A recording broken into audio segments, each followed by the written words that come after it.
안녕하세요. 밍크와 보통 강아지들의 보통 집사 밍크입니다. 반갑습니다. 요즘 한국도 장마로 큰 피해가 나서 뉴스를 볼 때 많이 안타까운데요. 만약 그런 일들이 우리에게 직접 일어난다면 어떻게 해야 할까 생각을 해보게 됩니다. 제가 지금은 미국에 살고 있지만 전에는 일본 동북 대지진이 있을 때도 도쿄에서 직접 대지진을 경험했었고, 캘리포니아에 있을 때는 산불, 지금 살고 있는 텍사스에서는 토네이도와 홍수 피해가 자주 일어나서 자연재해에 대해서는 좀 민감한 편인데요. 그래서 일종의 자연재해 대비용 키트를 마련해 놓고 나름의 대비를 하고 있습니다. 하지만 우리 반려동물의 집사들은 내 몸의 안전뿐만 아니라 반려동물의 안전까지 고려한 자연재해 대비를 미리 해놓는 게 좋은데요. 오늘은 우리 집사들이 유비무환의 자세로 자연재해가 일어나기 전 반려동물을 위해 어떤 대비를 할 수 있는지에 대해 다뤄보도록 하겠습니다. 그러니 채널 고정 지금 시작합니다. 반려동물을 위한 기본적인 자연재해 대비책을 몇 가지로 간추려 보았는데요. 첫째, 계획을 세워라. 자연재해 대비에서 가장 중요한 것이 바로 미리 시뮬레이션을 해보고 준비해 두는 것인데요. 예를 들자면 현금이 든 지갑이라든지 물이라든지 내가 생각했을 때 정말 가지고 나가야 할 필수품의 체크리스트를 작성해 두는 것입니다. 반려동물 집사들은 그런 체크리스트를 준비해 둔과 동시에 반려동물에게 응급 상황이 발생했을 시에 대비 정보도 미리 지참을 해두는 것이 좋습니다.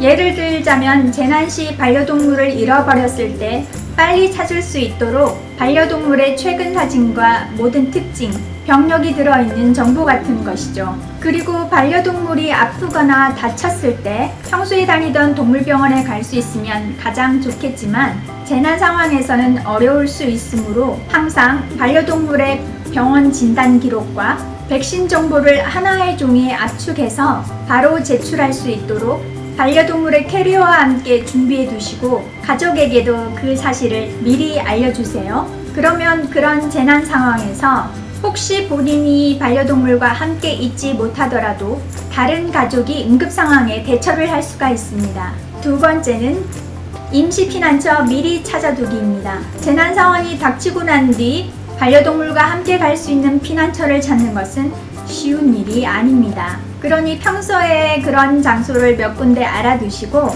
반려동물도 같이 동반을 할 수 있는지 미리 체크를 해두세요. 그리고 그런 장소의 연락처도 아까 미리 작성했던 필수 체크리스트와 같이 보관해두면 좋겠죠?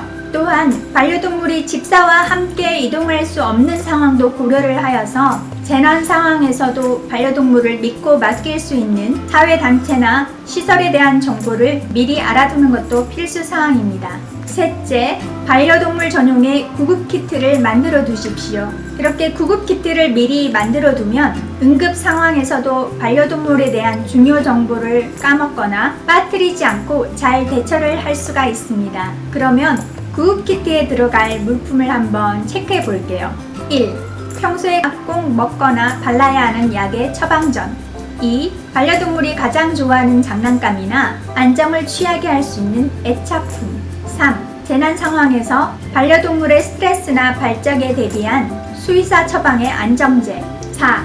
반려동물과 집사의 최신 정보가 업데이트된 목걸이와 리드줄. 5. 반려동물과 함께 체크인할 수 있는 숙박업소 정보. 6. 물과 간단한 사료, 그리고 간식. 7. 휴대용 물그릇과 사료 그릇. 8. 반려동물 캐리어. 9. 이제까지 반려동물이 먹거나 발라온 모든 약의 처방전과 리스트. 10. 반려동물 의료 기록과 백신 기록 복사본. 자, 어떠세요? 조금 종류가 많고 복잡해 보이지만 사실 조금만 신경 쓰여서 평소에 준비를 해두셨으면 언제든지 구비를 할 수 있는 물품들입니다. 자, 이제 네 번째로 넘어가 볼까요? 반려동물이 다쳤을 경우 데려갈 수 있는 병원을 미리 물색해 두십시오. 앞서 말한 바와 같이 모든 걸 미리 대비해 두었는데도 혼돈의 상황이 발생하면 반려동물이 부상을 입는 상황이 생길 수도 있습니다. 그런 상황을 대비해 집이나 미리 정해둔 임시피난처에서 가까운 지역 동물병원이나 응급병원에 대해서 알아두십시오. 그리고 혹시 만약 반려동물이 원래 처방받는 약이 아닌 다른 약, 예를 들어서 사람의 약을 섭취했다든지 할 때는 아무리 소량을 섭취했어도 괜찮은지 상황을 지켜보지 마시고 그 즉시 바로 동물병원으로 직행하셔야 합니다. 아무리 소량이라도 빠른 시간 내에 생명을 앗아갈 만큼 반려동물에게는 치명적이기 때문입니다. 그러니 평소에도 아주 주의해서 약을 관리해 주셔야겠죠. 자, 마지막으로 마이크로칩을 꼭 이식해 주십시오. 이것은 전에 펫보험 영상에서도 잠깐 언급한 적이 있었는데요. 한국에 계신 집사님들 중에는 마이크로칩에 대해 거부감을 가지고 계시는 분들이 꽤 계시더라고요. 저희 엄마도 그러셨거든요. 그런 이상한 걸 몸에 심는다니 반려동물이 아플 것이다 라고 생각을 하시는 것 같아요. 하지만 말 그대로 마이크로칩이라 정말 작고요. 그냥 주사 한 방 맞는 정도의 따끔한 아픔입니다.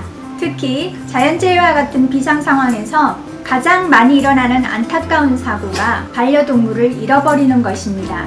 혼돈의 상황에서 집사들도 정신이 없고 반려동물들은 의사표현을 할 수가 없으니 당연히 많이 일어나는 사고인데요. 이렇게 반려동물을 잃어버렸을 때 미국의 예를 들어보자면 마이크로칩 이식을 안 한 강아지가 원래 주인에게 돌아오는 경우는 21.9%, 마이크로칩을 이식한 강아지가 주인에게 돌아오는 경우는 52.2%로 큰 차이가 있었습니다. 또한 마이크로칩을 이식하지 않은 고양이가 원래 주인에게 돌아오는 경우는 겨우 1.8%로 거의 천운에 맡기는 정도였고요. 마이크로칩을 이식한 고양이가 주인을 찾은 경우는 38.5%로 상당히 높은 확률임을 알 수가 있습니다.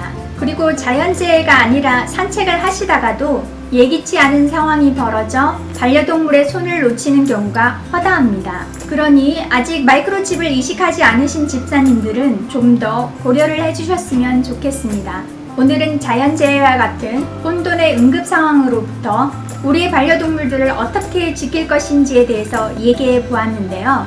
평소에 평화로움만 믿으시고 귀찮다고 방심하시면 평생의 후회로 남을 수도 있습니다.